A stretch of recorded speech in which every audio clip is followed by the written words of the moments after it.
لبي كابز السبرون كابز قدون اتقندي اتزفكر كيوسب يرح أكا خمزلو محسابيو اتقبرو لزلخا كفقر تلعيلها تبو زلخا نقر بمولو ترقم زيهبو كمزلو مرأي إذا بتعمي زخف نقري أبينو هما يكونن إذا نقرزي أبي مبسحتيو كمبلنا خلينا أبي فقرا وركب مبسحتيو زقات أميو ولا توم بتعم زفقرو تباهيلهم كم أرأي زوسدو بزحات سبات بزعبهم زعللو لهم إذا توانفو زي أبي هوتهم يقدموي اتوانا نقرو حمي جيرك أخات حرفو الزبليو اتزحز زدفرسة ويون ززحلة فقرا وركبكم كمي جيرك أخان دقنا كرسن جيركا فقراون تمدلسو تريحيق مسيل السمع كازلو ويزحيلا كم زلا زرأي كازلو نقر ملسو نورمال كم زوخانا كسمع كاتكبر زيتو عنا نقر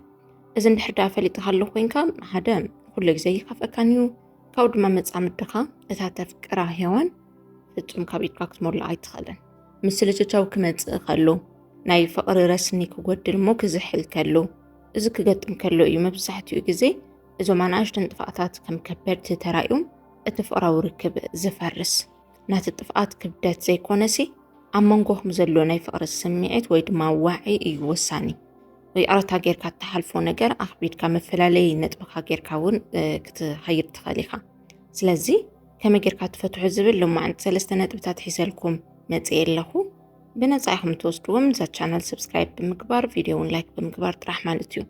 كاود ما فتن وممو أنا زمتسألكم مفتحي لزمتسألكم مبسحتيو جزي سويلكا بتيورو تراح زروا يكونن نزي مبسحتيوكم سي زي مسلكم حق زخون زي مسلكم نحنا زلمدنا يوم في كدراما زمسل نجار إذا كبر كم زكون قالني بحالمو تحسبو خلي خالك مسلكة بتكبر أبناء بعض الحيوات كتكبروا خلي خاكن إتمت عمدك أتقبل زي تكبروا أنا زمتم حسابات كن كل جزء بهوات زتمكروا كبستفل على السبات ستأكبوا كود ما حق أو علم زوج كل سلازحانو فتنكم تقدمي للمزيهم كومنت كبار اللي تزي صارح لكم أنا كرمي سلازي متعمد دخا كم زرحات سميتها كم زحلة كم قدما كم زي خونت كسمعك خلو مجمرة قدم قدادم كتكبرو زلكا مس نفسها كوفيل كم الزرراب ازي قدم خلو وهاو زقبا نغاريو مخنياتو سمعتك كيستخخلخا سمعت ماتكا كترمي تخلنيخا نسمعتك كيتأبركا متصامدخا إغنور كم زقبارتكا كم زرحقتكا نتسمعك خلو أموز سمعت زدما حما نغر كسمعك غيروكا خلو نعاخا زتبركا أكال كي هالوا سمعتك فيكس قبرلكا زقل سب كي هالوا نسخة فيكس تقبرو سبيل لانو نمنتاي تولو سلازخفاكا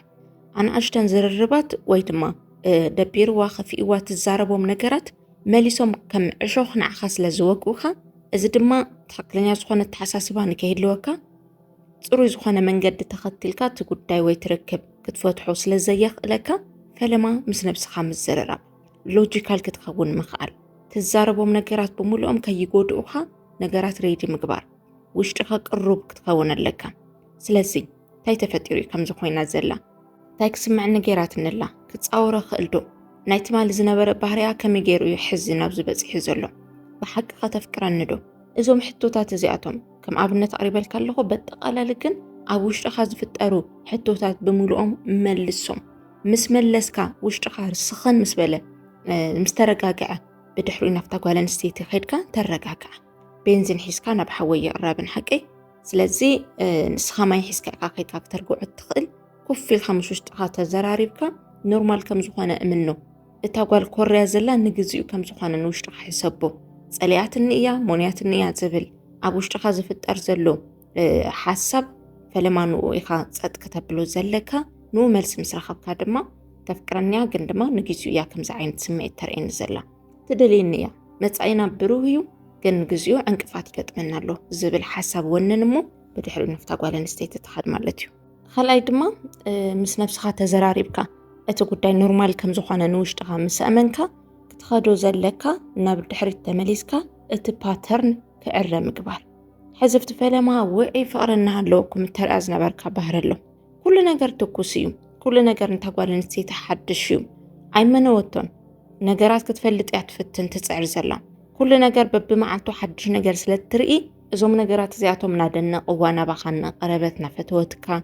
كل نجار مش فلت اتو دما قاس بقاس نعمنوتو حدش نجار كم زي لنا فلتت በቃ ክፍእቲ ኮይና ይኮነ ብውሽጥና ኩላና ደቂ ሰባት እናሓስቦ እዩ ነገራት ምግማት እንድሕር ደኣ ክኢልና ኮይና ነቲ ነገር ዝነበረና ከምዚ ሃንቀውታ ገለ ቀስ እናበለ እናወረደ እዩ ዝኸይድ በቃ ከምዚ እዩ ናወዲ ሰብ ባህሪ ስለዚ እዚ ነገር ዘብታ ጓል ኣንስተይቲ ተፈጢሩ ስለዘሎ ናብታ ናይ ቀደም ፓተርን ክትምለስ ኣለካ ታዩ ከመይ ጌርካ ትሕጉሳ ዘይትፈልጦ ሓድሽቲ ነገራት ክተርኢ ኣለካ እቲ ሕዚ ሞንያቶ ዘላ ነገር ድማ ቀስ በቀስ ናኣረምካዮ ሓድሽ ነገር ብምርኣይ ዝመነወቶ ነገር ምቁራፅ ንኣብነት ኣብ ከምዚ ስኢሊ ሕንቅል ክትፈትሑ ኣይገድፈኩም እየ ኣብነት ክበኩም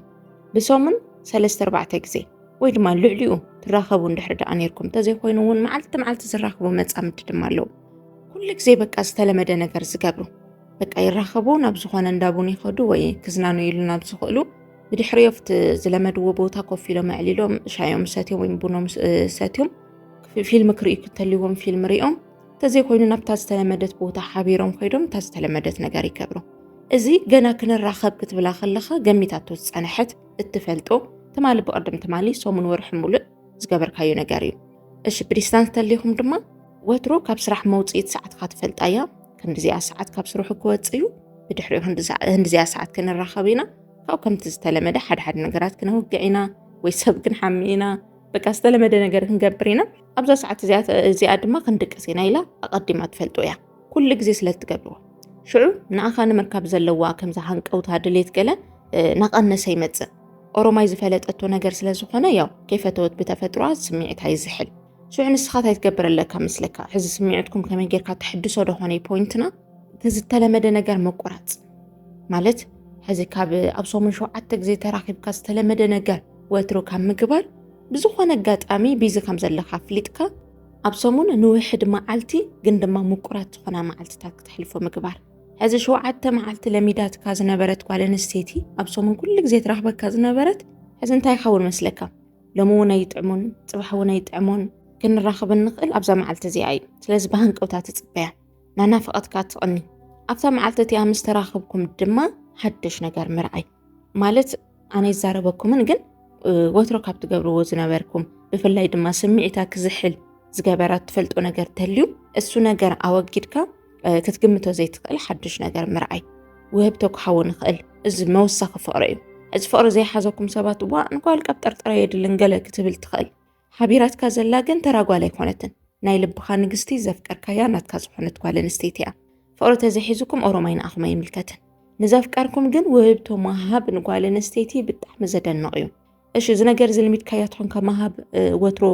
ስጦታ ሒዝካ ምምፃእ እዚ ተልሚድካያ ድማ ኣቋርፆሞ ካልእ ሓድሽ ነገር ምግባር ጀመር እዚ ነገር እዚ ኩሉ ኣካይዳና እዚ መንገዲ ከም ዝተቐየረ ንክስማዓ እዩ ዝገብራ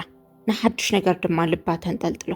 እንታይ ሒዝለይ ክመፅእ ይኸውን እንታይ ክንዕልል ንኸውን ናፊቕ ንቐንዩ እዞም ሓሳባት እዚኣቶም ኣብ ውሽጥና ተፈጠሩ ይኸዱ ብድሕሪኡ ናባኻ መሊሳ ጥብቕ ትብል ጓል ኣንስተይቲ